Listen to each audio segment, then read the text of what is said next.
Everyone, hi. My name is Phiwokuhle Mnyandu of Howard University. You can call me Piwo. I'm very happy to be moderating this panel.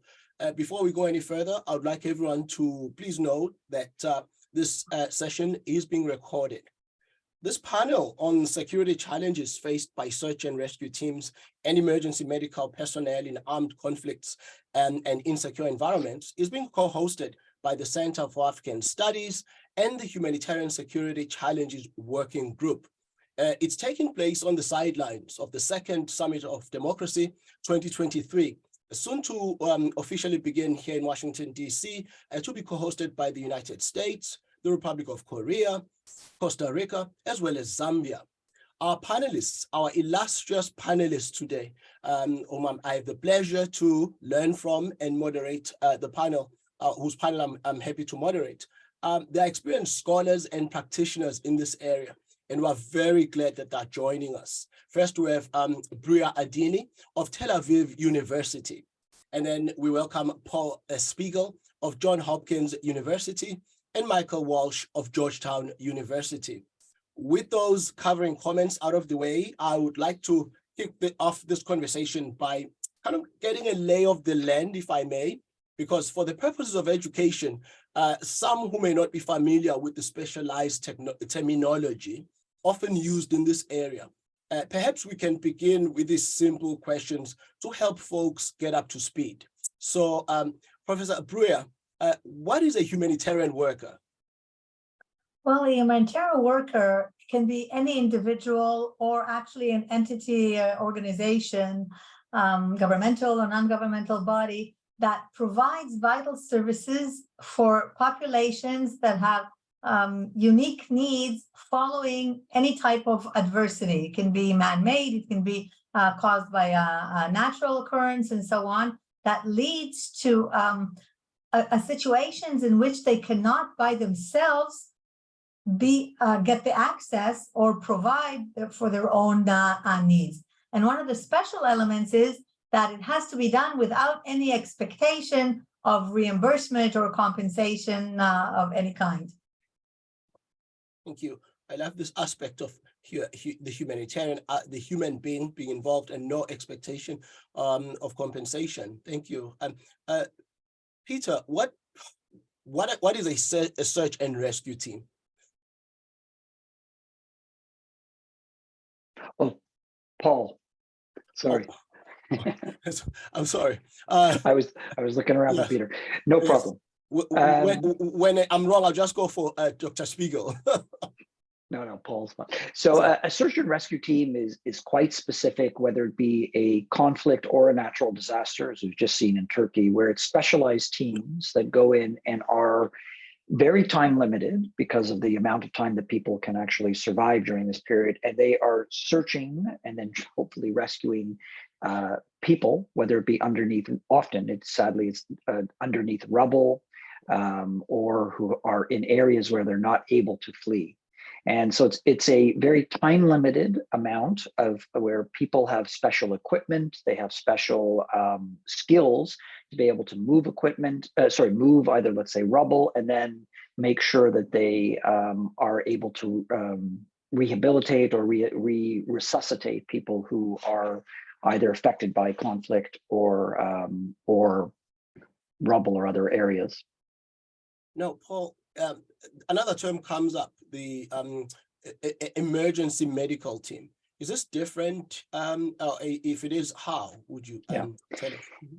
In theory, it is different, but EMTs or emergency medical teams can also be part of a search and rescue. But the emergency medical teams previously were called foreign medical teams, and thankfully now they're called emergency medical teams, because the idea is that they hopefully in the future will not be foreigners, but rather people from the countries themselves or maybe the region responding. But what the importance of an EMT compared to, let's say, a humanitarian organization that is responding is there are different levels of emergency medical teams, but they're supposed to be self-sufficient. So they come in, let's say the highest level is when they come in with their own medical hospital. Often it's a tent-like where they can do surgery. And so the key though aspect is that they're accredited, usually from the World Health Organization, and they can come into an emergency and be self-sufficient. Thank you. Thanks. That's quite clear. Michael, what is an armed conflict? So armed conflicts are seemingly well-defined in international treaty and customary law. There are two distinct types. So an international armed conflict is when there's a resort to force between two sovereign states. A non-international armed conflict is different. It's a protracted armed confrontation, either between the armed forces of a state and one or more armed forces of armed groups, or between the armed forces of armed groups in a territory. There's minimum criteria that has to be met for the non-international armed conflicts in terms of intensity and organization. I think that the problem, to your point, with all of this, with concepts, is that none of these concepts, whether they're a humanitarian worker or an emergency medical team or an armed conflict, are anything more than social facts. And they arose from these legal discourses, which makes them unique and makes it so that we take them for granted sometimes. But the point is that when we point to something out there in the world and we say, that's an armed conflict, right? That counts as an armed conflict. We're making an epistemological claim. And that claim can be subjective or it can be objective. And that's determined by how the language users use the term in common practice. And so when you look at the little green men that were used by Russia in Crimea, or you looked at the irregular maritime militias that are used by the People's Republic of China in the South China Sea, I think these things highlight a very important point, right? Contested concepts are going to be one of the main challenges that's going to impact the deployment of emergency medical teams into armed conflicts for many years to come. Now, I'd like to move on to cases. Bruria, what are some real examples of deployment of international search and rescue teams in armed conflicts that you can give us? Maybe one or two. With pleasure, and I will. I would just like to reinforce one point that I think both Paul touched upon and also Michael, but I want to make sure that everyone understands. We're talking about formal responders, whether it's EMTs or other types of search and rescue bodies and so on. But we cannot and should not ignore other first responders, which is actually the populations, the bystanders, the people that are there when the adversity happens, because they're always there before the formal forces come, or usually they're there before because they were present. Those that weren't injured are the ones who, we see it in large percentages, provide these crucial and vital services, including search and rescue, and many times also medical provisions, medical treatment. So we should never forget them, and we should not, treat them lightly, but actually welcome their response and their intervention. Now, to give you just a few examples. One example, of course, is one of the latest crises in Ukraine. An EMT team was deployed to Ukraine during the fighting, and they were in areas that needed assistance, both because of the war itself, of the attacks of Russia on different cities in Ukraine, and also because that type of fighting and the hostilities not only cause injuries for people, civilians, and not only military, but they also destroy the regular medical services. So the population needs help, both concerning search and rescue, of course, when there's homes and different buildings that collapse, but also acute besides routine medical care. And so Ukraine was one good example where all the considerations that have to be taken into account when you want to deploy to help a population had to be taken into consideration in the decision when to deploy, for how long to deploy, where to deploy, what are the services, the medical services that you need to take with you, and so on. I want to give another example, which is not per se an armed conflict. This was the last deployment, for example, for Turkey. The event was an earthquake, okay? So it was a natural occurrence that caused the disaster, but the area was very close to the border between Turkey and Syria. Now, for example, Israel and Syria are unfortunately not on good terms, and there are great hostilities. And when the medical services were deployed and the EMTs were deployed, we had to take into consideration that they may be actually facing those types of dangers or risks that we know can be met when it's a conflict zone. So sometimes you can see that those two elements work together. And again, all the same consideration have to be accounted for when you decide to deploy. Thank you very much, Bruria. I love this, your perspective that takes into cognizance that there's this institutional approach that many people, all of you here who are experts in and are practitioners in, and there's also this organic approach of people just who get found there by the disaster and they must help. And it will be interesting, if I may follow up, Bruria, how many of these people contribute later on to being victims themselves? Like they come in, so a building falls and people rush to help, and then the number rises dramatically because the people who came to help have fallen victims maybe to an aftershock. Can you say something about this? You know, as we're academicians here, we lean on the data. What we've learned from the data, that between 50 to 90% of the people who are actually saved in an area of a disaster are saved by those non-official first responders. So the numbers that are, have secondary injuries and so on because they're in the area, of course it can happen because we know they're aftershock, especially when we're talking about conflict areas or even natural disasters and so on. But the numbers show that they're very, very efficient and their work is productive. So the numbers of secondary injuries is much smaller than the value of their being integrated into the activities. Oh, wow. And Phiwokuhle, this actually adds to one of the other challenges, right? There's this debate that happens within our communities over whether there should be a focus on surge capacity of these international teams, or should the focus be on building domestic capacity in the countries where this is happening? And there's a tension sometimes between these two things because they both take resources. And so we have to make a decision of how we strike a balance between these resources. And in places like Syria, there's been a big debate about this. And so I think you're raising a challenge, indirectly that faces this community right now. Oh, thanks. Could I come in for something just on this point? Yeah, please, please.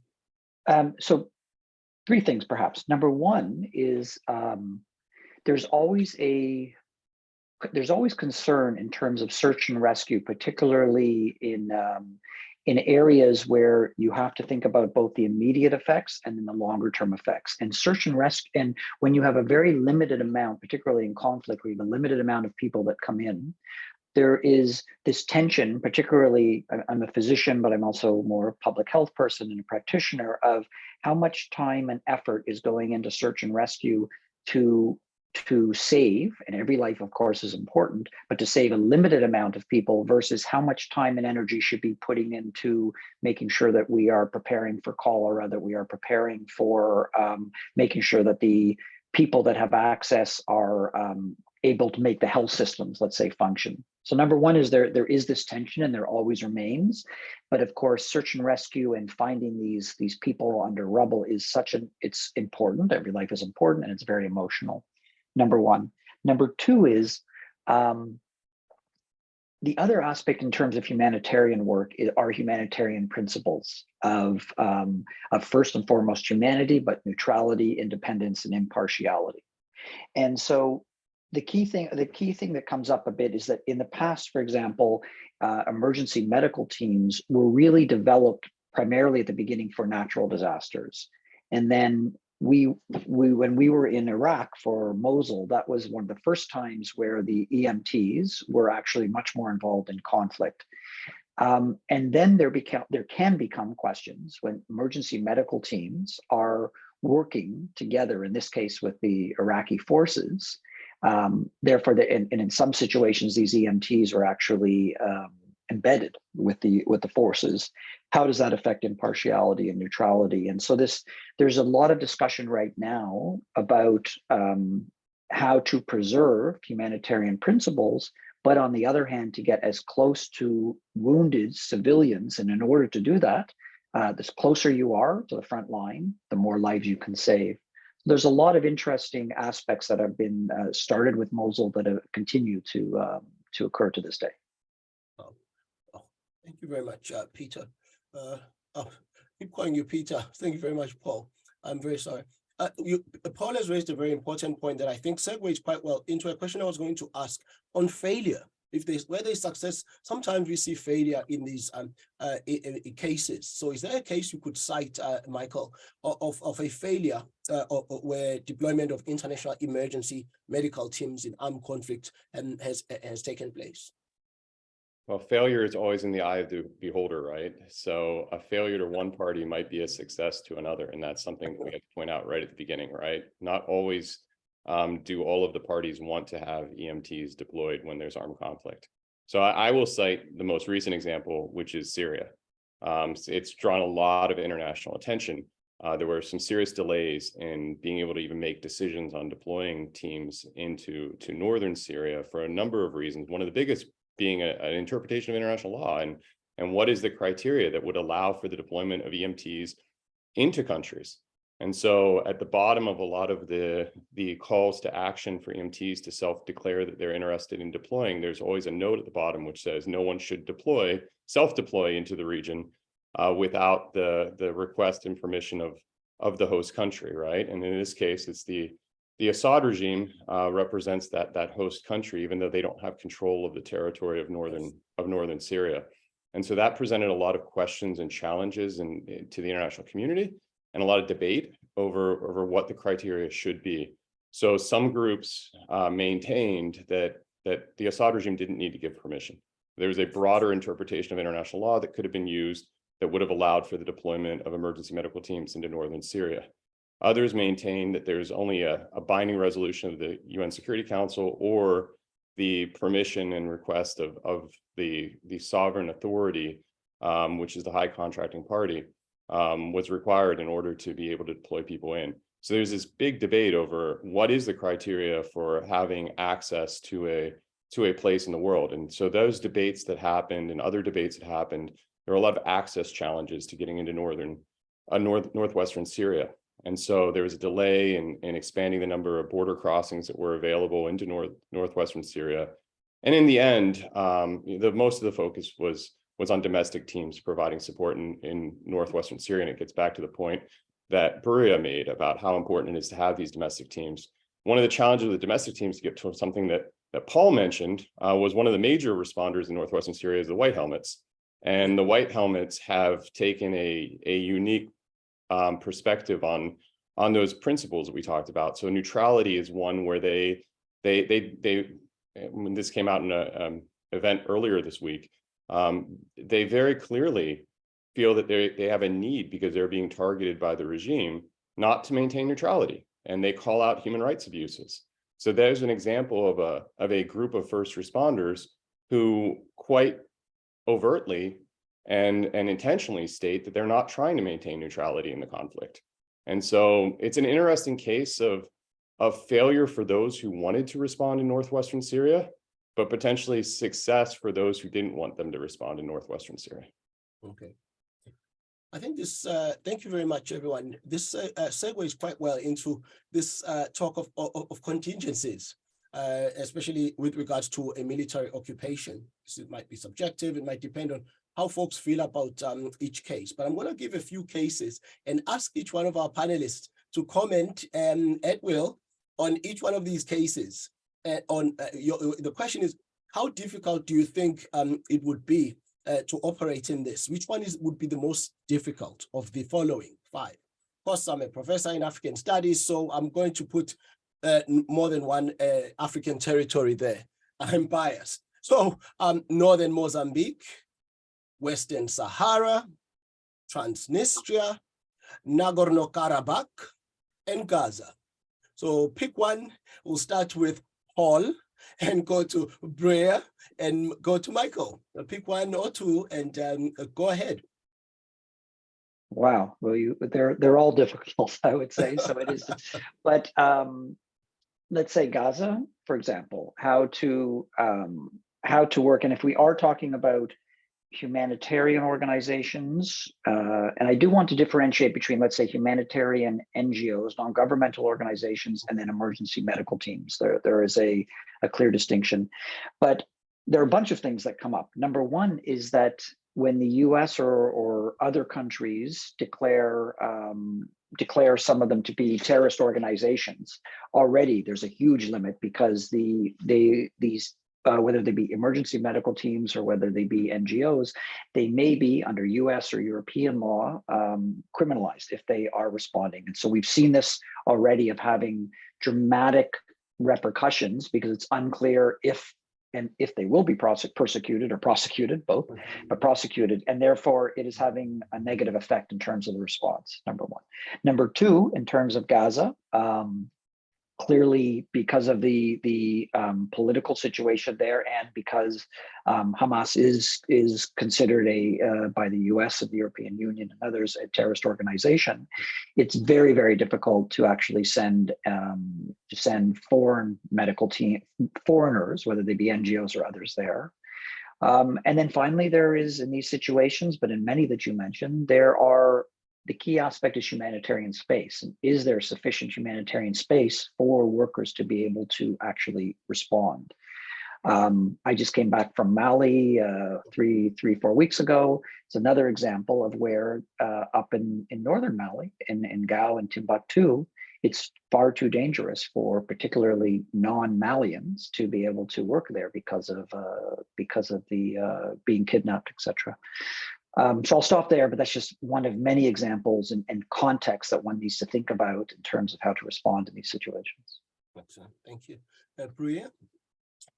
I have to say that I would agree with Paul, and here I may be biased. I would also say Gaza, for one main reason, beyond what Paul shared with us.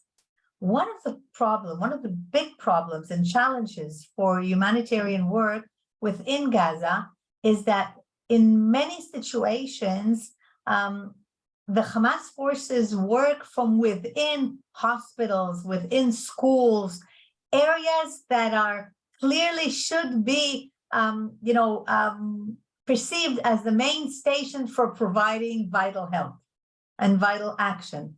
So it puts you as a humanitarian worker in a problematic position. First of all, because the humanitarian workers themselves, when they try to operate there, are actually exposed to dangers. And we know that the security and the safety of the humanitarian workers is, one of the highest concern of any organization that deploy their workers. So how do you maintain their safety?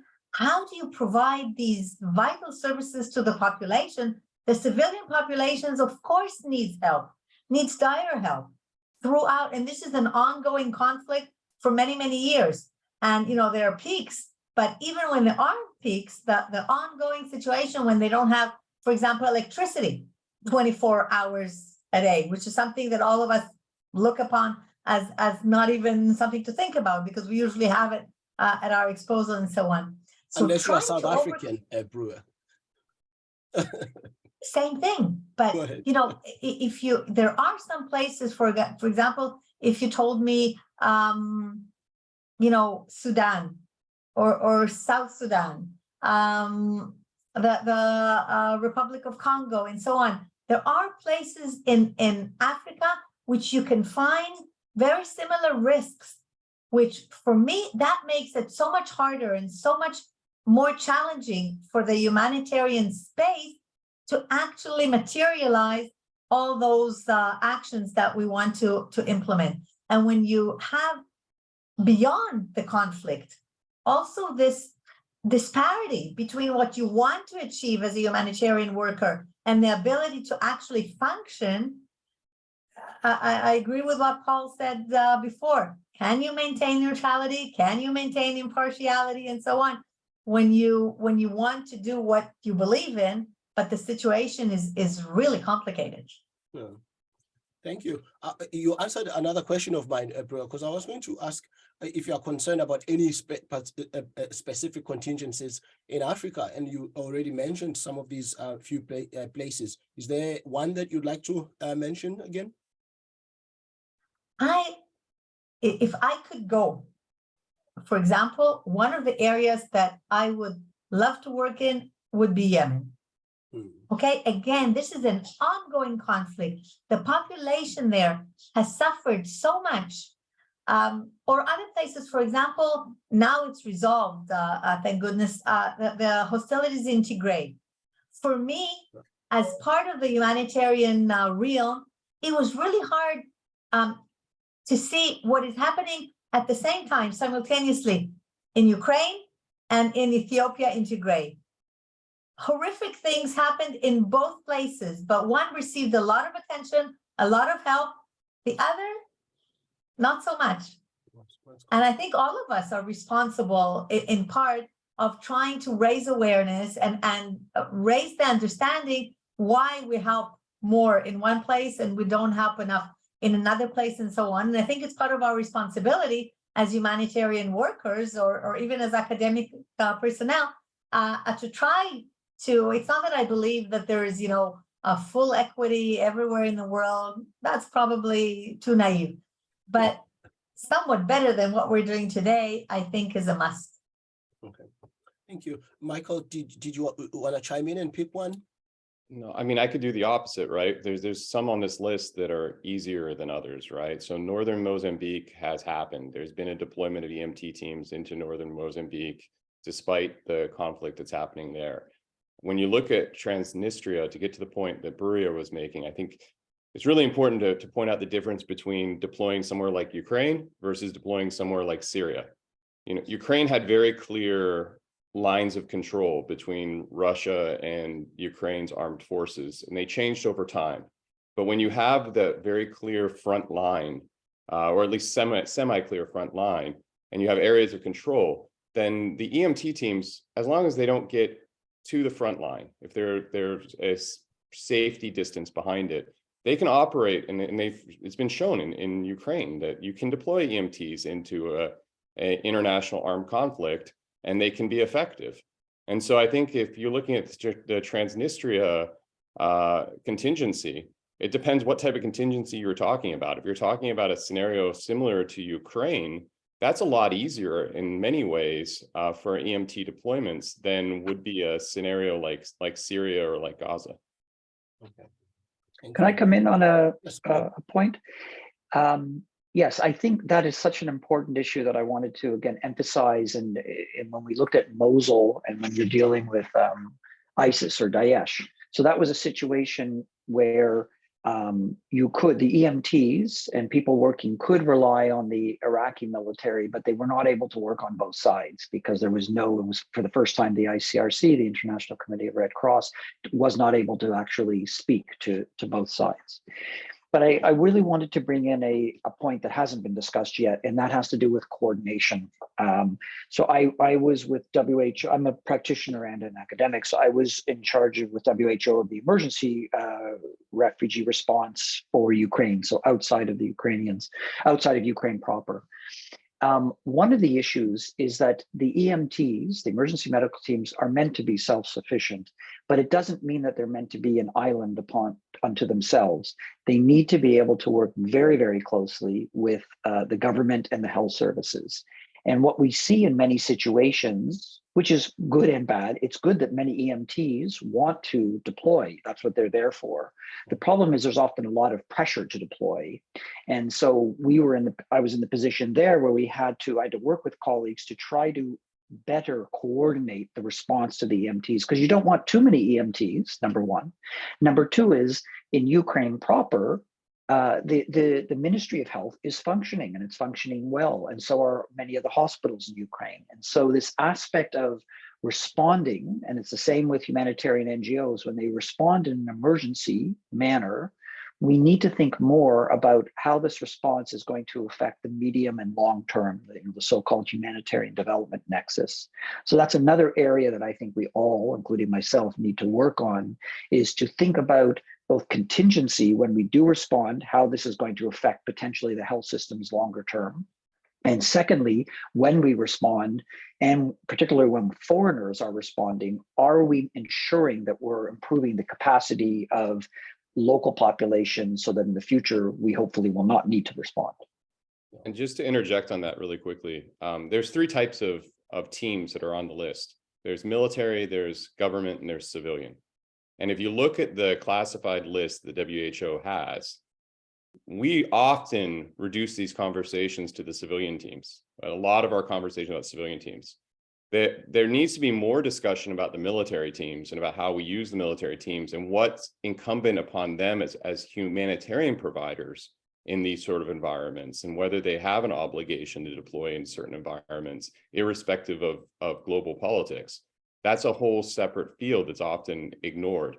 And last point I'll make on the classified team list, if you look at the classified team list, it's very Western. We have Russian teams, if you count Russia as part of it, right? There's a huge Western emphasis, Western Hemisphere, EMEA focus to that classified list. And yes, there is Korea, there is Japan, there's a few other teams on there, but we need to globalize that team list. And that will help with some of these conversations we're having. If we have a broader set of actors who don't have the same sets of interests at play, then we'll be able to deploy teams into more situations. I like this point because a lot of the work that's being done from which we can derive some generalizable data that will help in operations and scholarship is actually being done in places far away from the Western Hemisphere often, and in places like South Africa last year through the state partnership where we had I think it's the New York National Guard come and do exercises with the South African military. And part of this was actually about rescue in a rural setting in Africa and so on and so forth. So it will be interesting then to find lessons from such examples and then incorporate them into such reports. Would anyone like to say anything about that? And Paul, I was going to ask you, speaking of contingencies, before I move to governance, we've been talking about different regions, but not the Asia Pacific. Are there any contingencies that you are concerned about in that region? No. Of course, the main contingency would be China and Taiwan.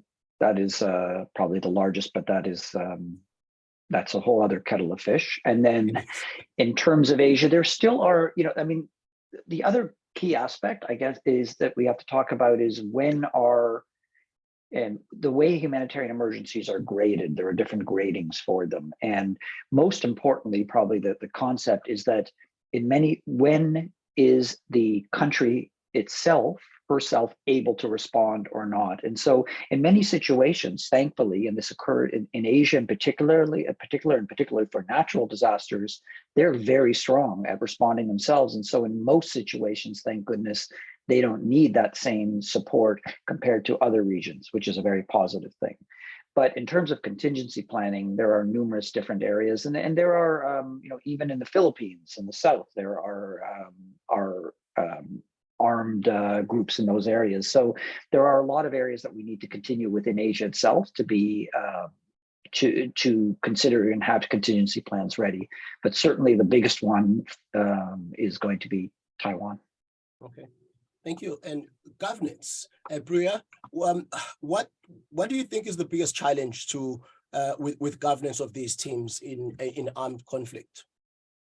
Well, I think, first of all, the biggest problem with the governance is something that Paul mentioned before, is the coordination. You're coming into an area which you're not part of the conflict, okay? I always tell the students, when we come with humanitarian actions, we're not conquerors. We're not the ones who call the shots. We need the agreement and the consent of the governance system of the country. They're the ones who tell us if we can even enter. They're the ones who tell us where we can deploy. they're the ones, even though sometimes we may not like it, tell us who we can access. And that has to do with, again, equality, with neutrality, with deciding who you're going to help and to what extent and so on. So the first element of governance is who do you coordinate with? Who do you answer to? And I think something that goes with that, even though it's far beyond governance, but it came to my mind when I heard Paul speaking and so on, is when we bring, our medical teams, what are the levels of services that we're going to cater to? Are we going to maintain, for example, the level of medicine and the technologies and so on that we have at home in our origin countries and that we many times have within our EMTs? But what happens when we pull out?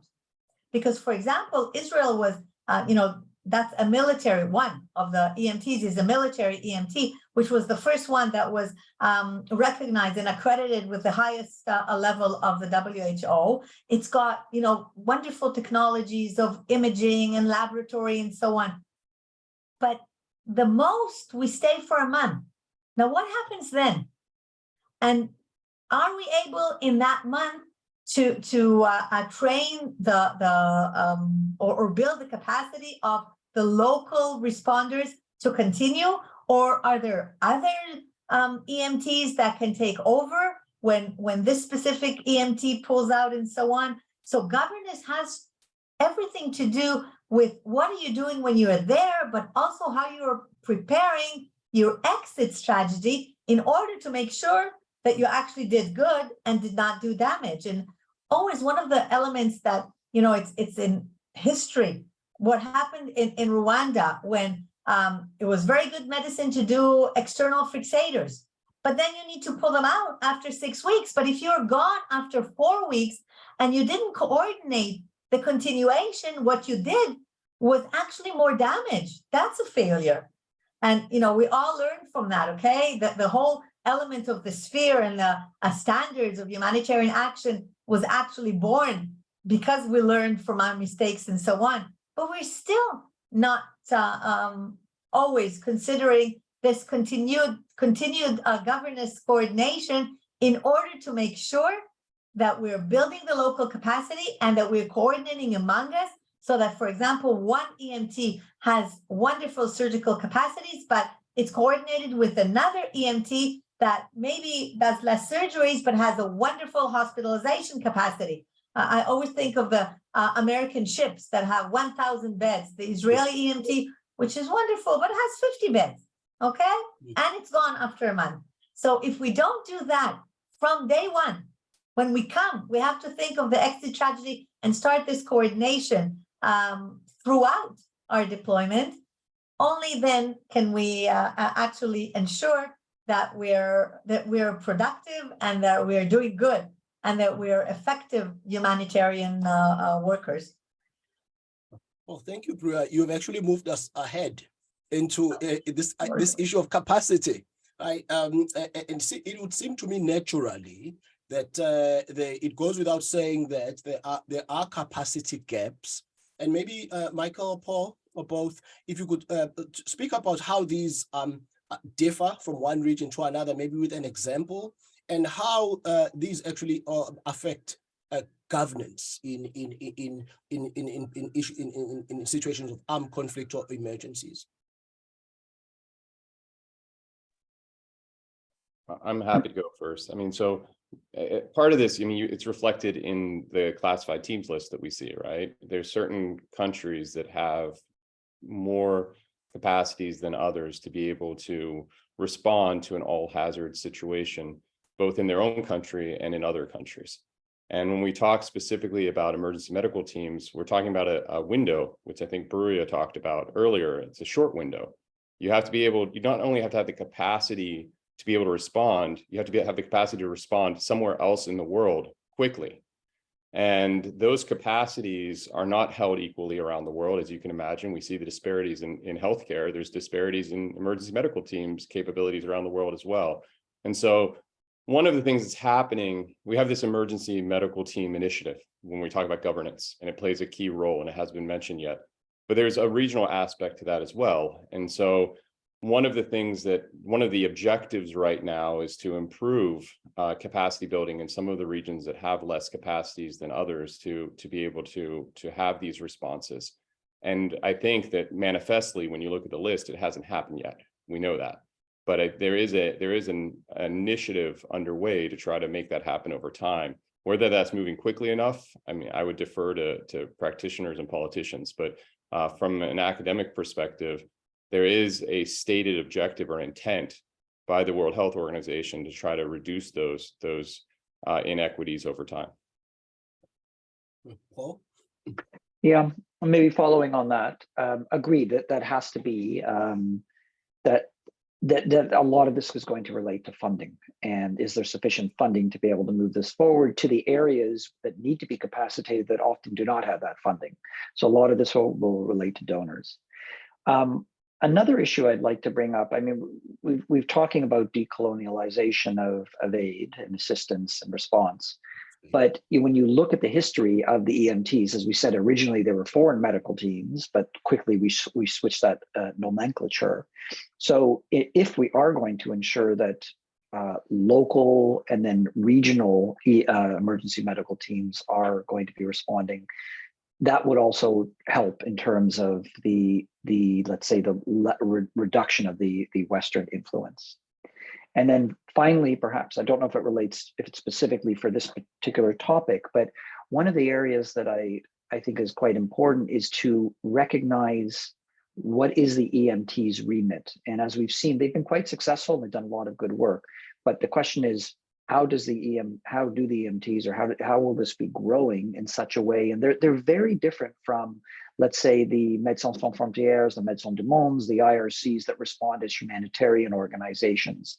And the way of responding to what is classically the cluster approach, the health cluster, nutrition cluster, WASH cluster, compared to the EMTs, there needs to be, besides just coordination, we need to be able to figure out how they articulate better. And in particular, when the EMTs, as we were talking about, transition out, who are they transitioning out to, and how do they work better both with national NGOs, the government itself, when the government is not repressing the people, and then the various clusters. And I don't know if Bruria and Paul would agree with me, but I think when you look across the world and you're looking for gaps, right? The gaps I see are in sub-Saharan Africa and in the Pacific. And I think those two gaps, there is an effort underway in Senegal, there's one in Ethiopia. The fact that South Africa doesn't really have a key role to play in this is concerning, and it doesn't make a lot of sense to those who understand the status and the history of the healthcare sector in South Africa, of why South Africa isn't playing a bigger role. Those are areas where there could be a lot more emphasis, but to Paul's point, it's going to take funding.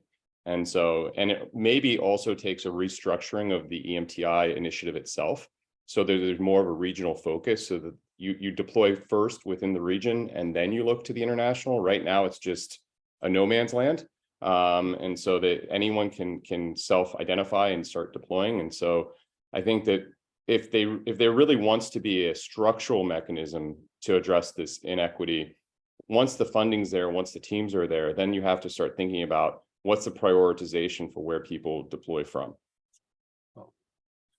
I think South Africa is indeed a very interesting case, because it's one country where there was certain capacity that we kind of assumed maybe at the turn of the millennium that was there, but then there was a diminishing capacity, so to speak. So are there any other examples, maybe Bruria, you could tell us about of a place where you see capacity and then you expect it, and then it diminishes and it affects the work? Well, first of all, I would say Haiti. I have to say that one stakeholder that we haven't talked about, and it's not that I don't agree that funding and donors are very, very instrumental and important, but I think the media is a stakeholder that has such a crucial role. And one of the problem is that, the media looks for rating, and the attention of the public and so on, and the interest wanes very, very quickly.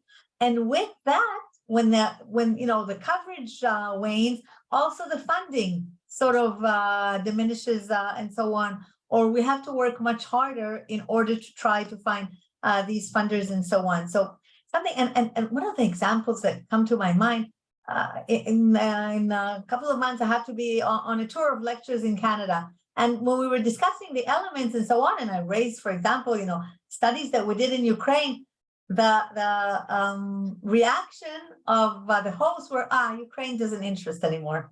Mm-hmm. So, and it's still ongoing crisis there. There's something, and it's not this specific area, it's everywhere, because this is the way the world actually, operates and so on. So somehow we need to shift the way we build the attention. And this is why I come back, for example, for Haiti. Haiti has had everything: natural disasters, internal conflicts, man-made, crisis of different types and so on. And it goes back to the ability of the local administrations and the local governance systems and the way that NGOs or governments, other governments come in and help and so on. The way we actually have long-term, both humanitarian actions, and it goes into the continuum of international development. This is something that we need a long breath for in order to actually make a difference, and to see that the level of, whether it's education systems and medical systems and other vital energy infrastructure and so on are being built, if we want to make a sustainable difference, if we actually want to see our work done much more professionally over time. We need these coordination and the ongoing partnerships and networking to be built in a very structured way and maintain them over time. This is completely different from what Paul said at first about search and rescue. Search and rescue has a very limited time frame, but all the rest should have a continued work over long periods of time, and not making dependencies of the local populations, but actually building their capacities and their ongoing improvement. So I agree with that. I think one thing just to clarify, though, emergency medical teams also have a short remit as well. And that's been one of the big debates in Syria, for example, where there is a question of what is the emergent needs and what are the chronic needs. And that was one of the things that actually hampered response in Syria. And so I think that this distinction between search and rescue teams and emergency medical teams from the other humanitarian work that goes on in the background is an important distinction, and it can be a challenge in and of itself.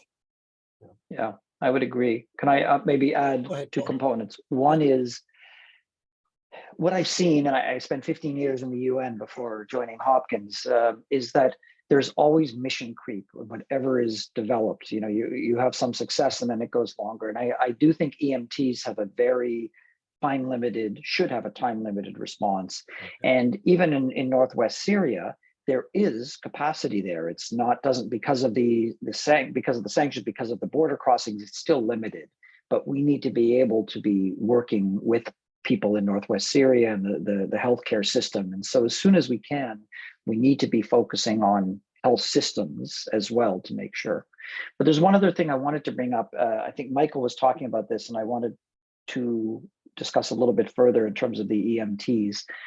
EMTs, as we said, was originally developed for natural disasters, and there was the Blue Book that was developed. And then after Mosul, we did a very large case study on what happened in Mosul, and we visited there. We then developed, some of us worked with WHO, develop a red book, which was meant to be more for conflict, because it was very clear that many of the people that were responding in Mosul did not know humanitarian principles and had not worked in conflict.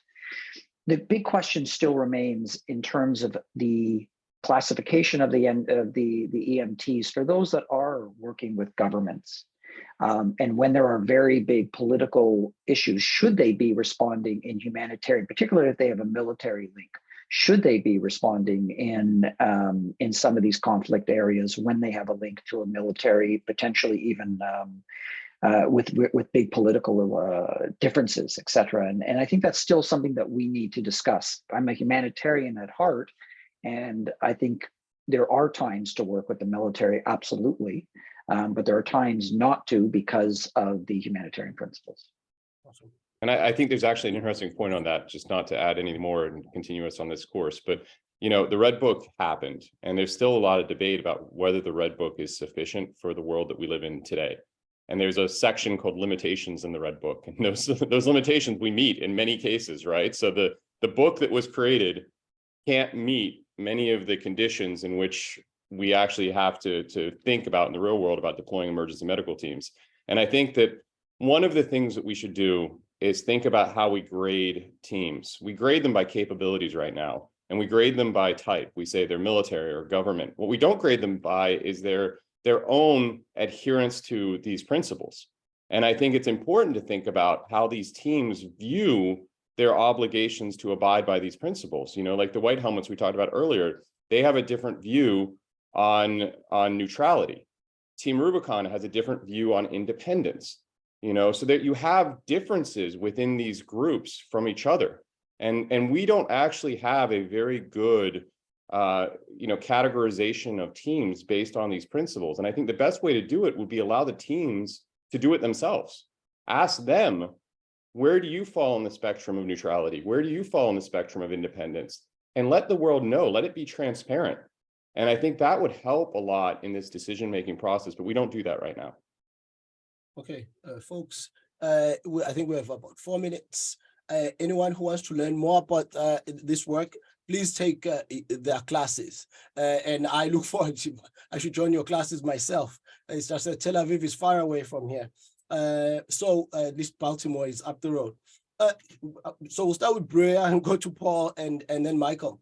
And then we'll go to questions. Brandon, if you have a question, please type it on the chat or in the remaining minutes.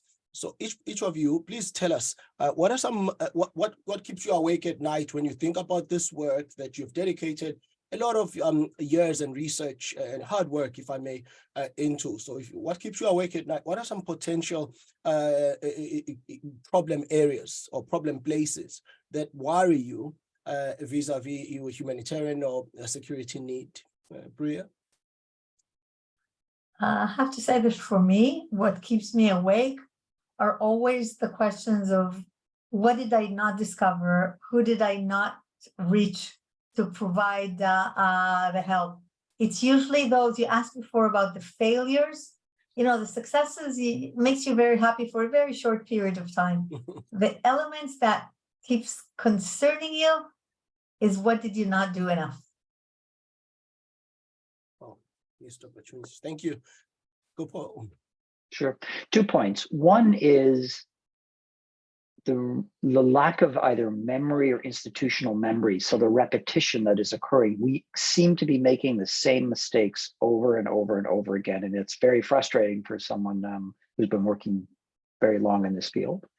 And why is that, and how can that change? And then the second aspect still remains this lack of sustainability or lack of considering what humanitarians do at the beginning, how is it affecting the longer term? And it's an area that I'm working more in, that I'm interested. And a lot of it stems even just from donors, of having the donors themselves that are broken into development and humanitarian and aren't speaking amongst themselves, and then it goes all the way down. Awesome, thank you. Michael? Yeah, so I think from an academic perspective, if Foucault was around and Foucault could look at the EMT system that we have in place today, Foucault would find many different power structures that are invisible that have been created through practice over time. And I think one of the challenges we have right now is instrumentalization of EMTs, both by conflict actors themselves and being able to use them for gains that aren't humanitarian in nature. But I think also on the UN system side, whenever you put a system in place within the United Nations over time, through practice and through repetition, people learn how to use the system to achieve an outcome that they want to achieve. And so you have to disrupt that. If you don't like the outcome that's coming, then that has to be disrupted. And it's hard to disrupt once it becomes part of the structure. And I think the instrumentalization of EMTs is a concern moving forward. In terms of situations that keep me up at night, I think just major power competition, renewed major power competition in the world is something that everyone has to understand is going to have a major impact on emergency medical team deployments everywhere, but particularly in armed conflicts. And I think what we just saw in Syria is a good example. Paul mentioned Taiwan in the future. A lot of the situations where it's going to be really hard to follow the red book, where the limitations and assumptions are going to be violated, are going to be these major power competition spaces where there's going to be conflict parties, and you're going to have one side of this major power competition on one side and the other on the other. And so in those situations, I think we should expect that we're going to have a repeat of Northwest Syria over and over again in the decades to come. Sure. Thank you. Thank you, everyone. We have a question. Brennan has been kind enough to type the question. Thanks, Brennan. Let's go ahead and have any one of you distinguished panelists answer it at your will.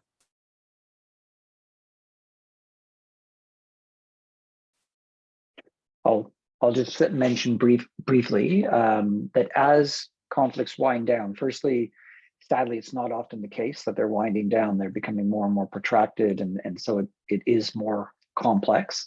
But a lot of, I think, we need to think, this is what I was mentioning in terms about a transition from EMTs and humanitarian NGOs, because as something goes on longer, there needs to be the local health facilities, the local health systems need to be supported in such a way that they can address this. I mean, when you look at DRC and Eastern Congo or Somalia, it's been going on for decades and decades. And so yet we're still having humanitarians respond and often foreigners responding. And why after this period of time have we not been able to make sure that the local systems are able to function and address these areas?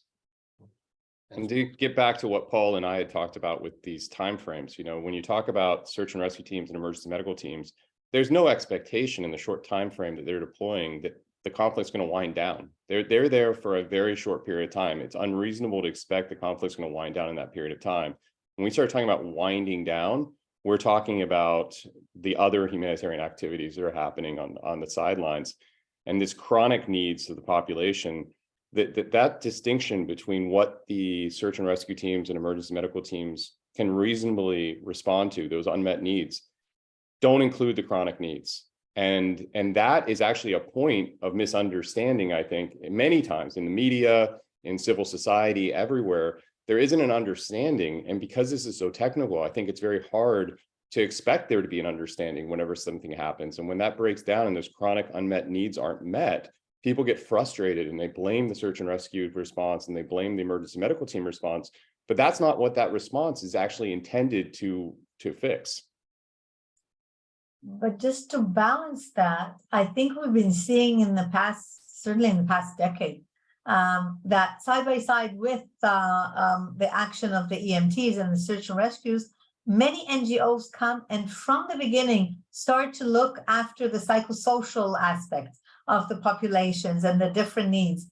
And this continues for a long period of time, and then even expanded to the education and the social services and so on. So I think it's not that the transition is gradual. It's not first we just search and rescue and save the ones that are injured, and then after a long time we start with the other needs. They coincide, certainly in the past few years. Thank you. I think, folks, we've reached the end of our program here. I'd like to thank Bruria Adini of Tel Aviv University. I'd like to thank Paul Spiegel of Johns Hopkins. I'd like to thank Michael Walsh of Georgetown, and I'd like to thank Brandon Huxley, actually, for being here. Question was great. Thank you very much, Brandon, for being here. I've had a great discussion. It's been nice to learn a lot from everyone. And I like, most particularly, if I may take liberty to note this, the optimistic solutions that I found in this discussion. There is an aspirational aspect to the work we do, and it affects, in the final analysis, human lives. And so it's quite fortuitous that around democracy, we're talking about things that with practitioners like yourselves. Thank you very much, everyone. And we would like to thank you for a wonderful moderation and taking us through this discussion and journey. Wow, you're too nice. Thank you. Thank you. Thanks. Absolutely. Thanks, everyone. Bye, everyone.